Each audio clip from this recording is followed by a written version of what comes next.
Well, with this year's wildfire season expected to be the worst on record, the people tasked with handling these blazes are calling for more support. This comes amid an NDP call to increase the tax credit for volunteer firefighters. New Democrats are calling on the federal government to make the move and increase the volunteer firefighter and search and rescue tax credit from $3,000 to $10,000. MP Gord Johns held a news conference on Parliament Hill yesterday alongside a board member from the Canadian Association of Fire Chiefs to call for the increase. The CAFC says volunteers made up 70% of firefighters in the country last year. It also notes that there is a shortage of 15,000 in numbers. Well, joining us now to tell us more about this is Chief Paul Boissonneault, Fire Chief at the Oakville Fire Department and board member and former president of the Canadian Association of Fire Chiefs. Chief Boissonneault, thank you again for your time today on Forum Daily. Thank you very much for having me, Nima. So this 15,000 personnel shortage, it's a huge number. What do you think is behind this shortage of volunteer firefighters? Is it just this tax credit, or are there some other underlying factors that officials should consider? Yeah, I mean, certainly the tax credit is something that we attribute that would be an excellent morale booster and a positive way forward. But certainly some of the other challenges that we're facing within the fire service, there's a multitude of facets. Certainly economic realities about, two-family income, two members within a family income, the challenges with inflation, the business community not having the capacity to allow for their workers to respond as volunteer firefighters in an ever-changing business reality. The climate action, certainly there was more provincial response agencies solely attributed to wildfires that now require and lean heavily upon firefighters from all facets, volunteer, composite, as well as career. There are real mental health challenges with the responses that you see within the fire service.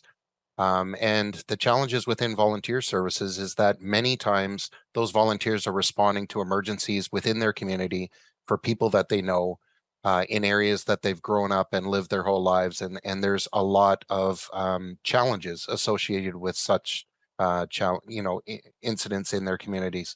There are firefighter cancers that have become more and more prevalent. Even last night, Sherry Romanato's C-24 224 bill received adoption in Senate last evening.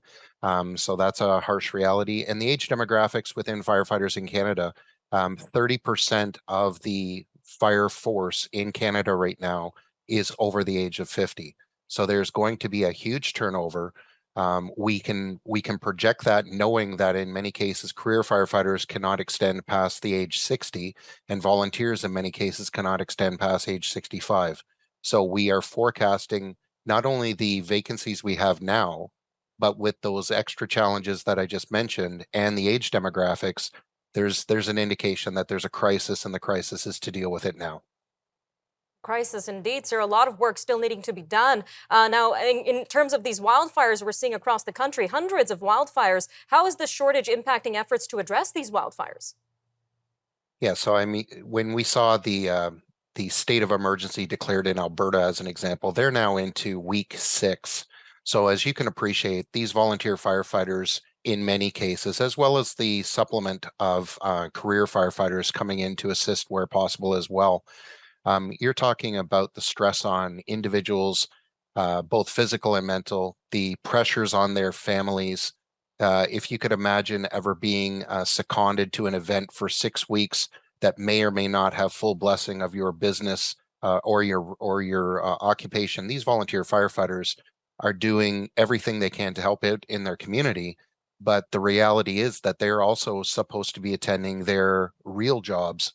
And that becomes a strain unlike no other. And so, and I say real jobs with quotations and an asterisk associated to them because there's not too many things that you could ever imagine for volunteering for, like a firefighter or search and rescue individual, where people's lives and hundreds of thousands of hectares and over 260 wildland fires burning out of control in this country.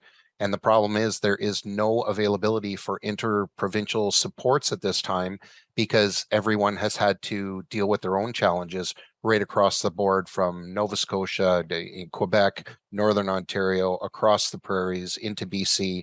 There is wildland fires burning across this country, and the scary and alarming part is it's happening earlier than ever before. And so if the challenges that we're facing now is so significant, what is July and August going to bring, and how taxed are these individuals going to be by the time that weather gets even worse for wildland fires?